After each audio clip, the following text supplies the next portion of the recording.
A very warm welcome to everyone. This is Utkarsh, current student of ISO Mohali, Physics Department. And today we are going to talk about extraterrestrial life along with Drake's equation and Fermi paradox and what are the futuristic approach towards extraterrestrial life do we have. So let's begin. How did life begin? And is there life on other planets? Are the two science's most interesting questions. We'll explore how life began on Earth as well as how life persists in some of the planet's most harsh conditions, such as the depth of the oceans or extreme volcanic environments. We'll look at how life has changed throughout our planet's history. Are we the universe's only living creatures? The observable universe has a diameter of around 90 billion light years. There are at least 100 billion galaxies in the universe, each with 100 to 1000 billion stars. Planets are still very popular, as we recently discovered. In addition, there are undoubtedly trillions of inhabited planets in the universe. That is, life should have a lot of chances to grow and live. Even if alien species exist in the universe, the proliferation of the universe has made anything outside of our immediate interstellar vicinity, the so-called local community, permanently out of the control right now. Even if we had really fast spaceships, it would literally take billions of years to reach these places, traveling through the emptiest areas in the universe. So let's focus on the Milky Way. The Milky Way is our home galaxy. It consists of up to 400 billion stars. That's a lot of stars, roughly 10,000 for every grain of sand on Earth. There are about 20 billion sun-like stars in the Milky Way, and estimates suggest that a fifth of them have an Earth-sized planet in its habitable zone. The area with conditions that enable life to exist. If only 0.1% of those planets harbored life, there would be 1 million planets with life in the Milky Way. The Milky Way is about 13 billion years old. In the beginning, it would have been a good place for life because things exploded a lot. But after 1 to 2 billion years, the first habitable planet was born. Earth is only 4 billion years old, so there have probably been trillions of chances for life to develop on other planets in the past. If only a single one of them had developed into a space-traveling super civilization, we would have noticed by now. What would such civilization look like? There are 3 categories. A Type 1 civilization would be able to access the whole energy available on its planet. In case you are wondering, we are currently around 0.73 on the scale, and we should reach Type 1 sometime in the next couple of 100 years. Type 2 would be a civilization capable of harnessing all the energy from its home star. This would require some serious science fiction, but it is doable in principle. Concepts like Dyson sphere, a giant complex surrounding the sun, would be conceivable. Type 3 is a civilization that basically controls its whole galaxy and its energy. An alien race this advanced would probably be godlike to us. But why should we be able to see such an alien civilization in the first place?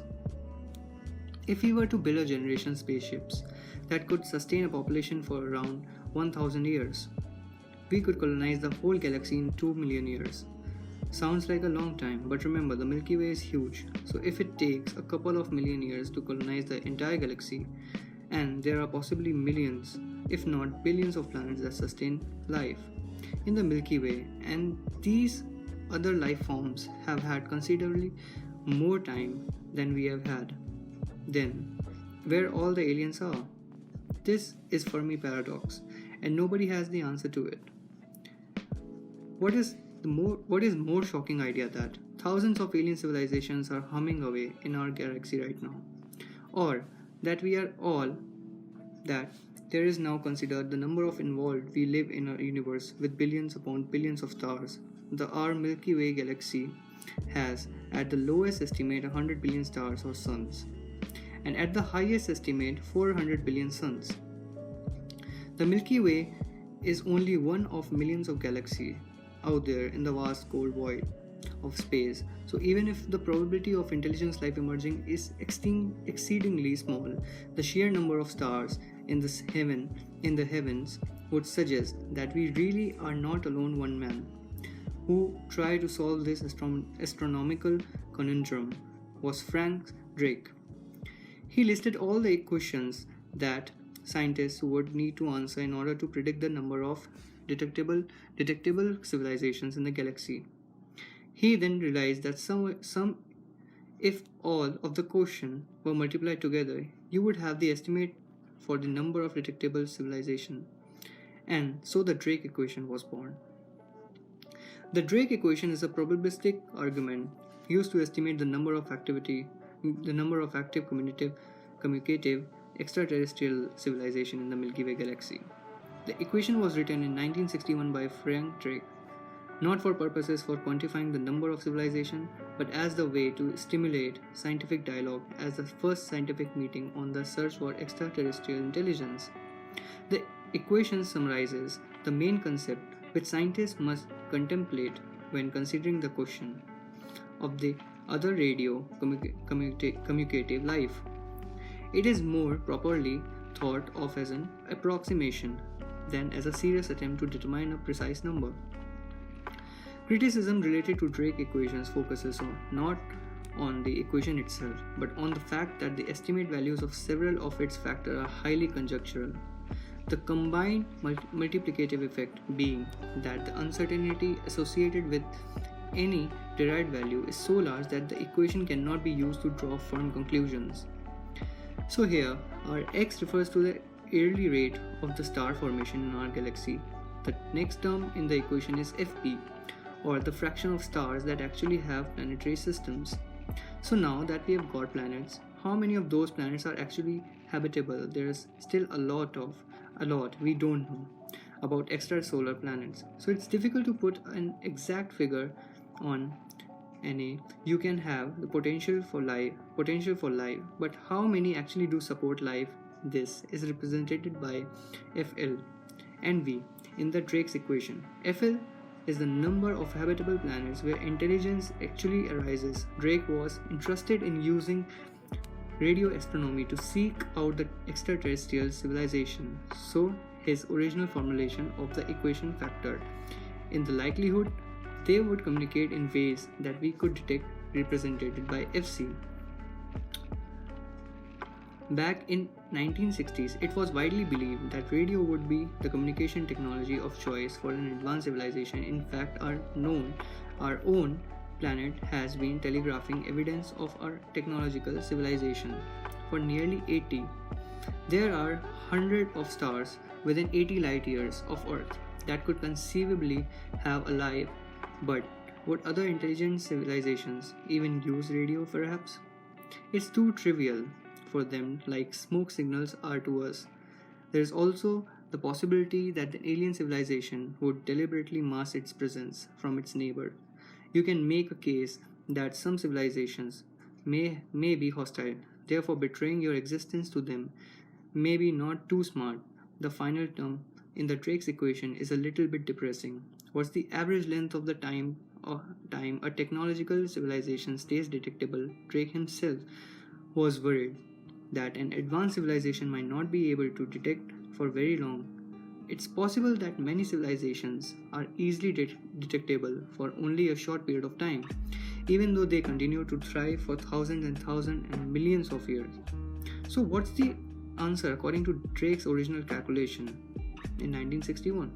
N equals somewhere between 4 and 10. However, revising many of Drake's estimates with the latest scientific knowledge, we get a different result. We arrive with a new figure for n for a very low 0.0012. It means that during any 100,000 year period in our galaxy's history, around 127 detectable civilization will crop up. Drake himself maintains an era of optimism. He has a strong conviction that extraterrestrial civilization exists in our galaxy. Today he estimates that there are about 10,000 of them in the Milky Way right now, which sounds like a lot, right? But even if all of them were detectable, it would still take a long time to find even one if our galaxy has a minimum of 100 billion stars. Then you need to search at least 10 million stars. But we have some ideas, which is 1. There are great filters and we have passed them. Maybe it is way harder for complex life to develop than we think.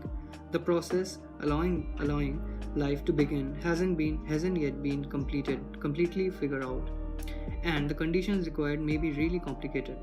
Maybe in past the universe was way more hostile and only recent things have cooled down to make complex life possible.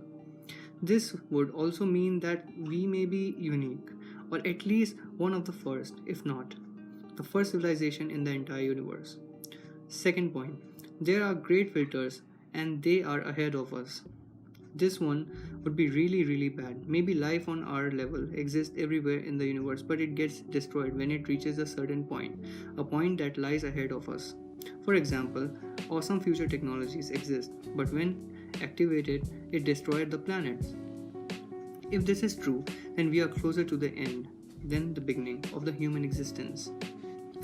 Or maybe there is an ancient type 3 civilization that monitors the universe, and once a civilization is advanced enough, it gets eliminated in an instant. Maybe there is something out there that it would be better not discover. There is no way for us to know. Our final thought, maybe we are alone.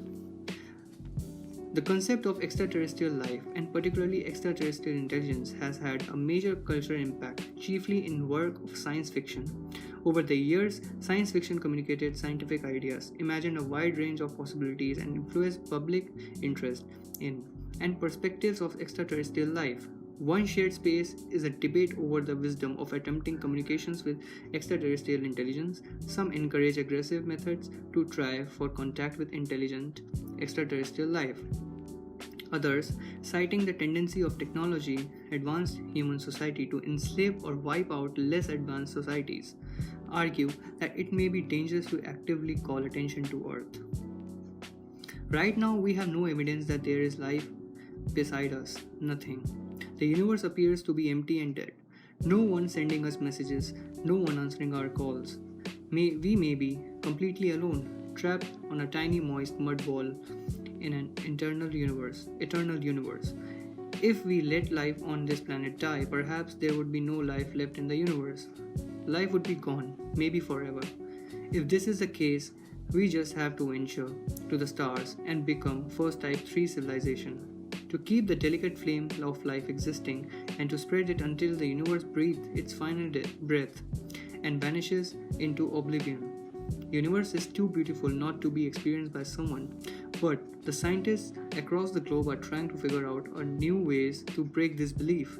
I hope you like this video. I would especially like to thank my professors and my colleagues for the support they have shown to me. This is Utkarsh, and see you next time.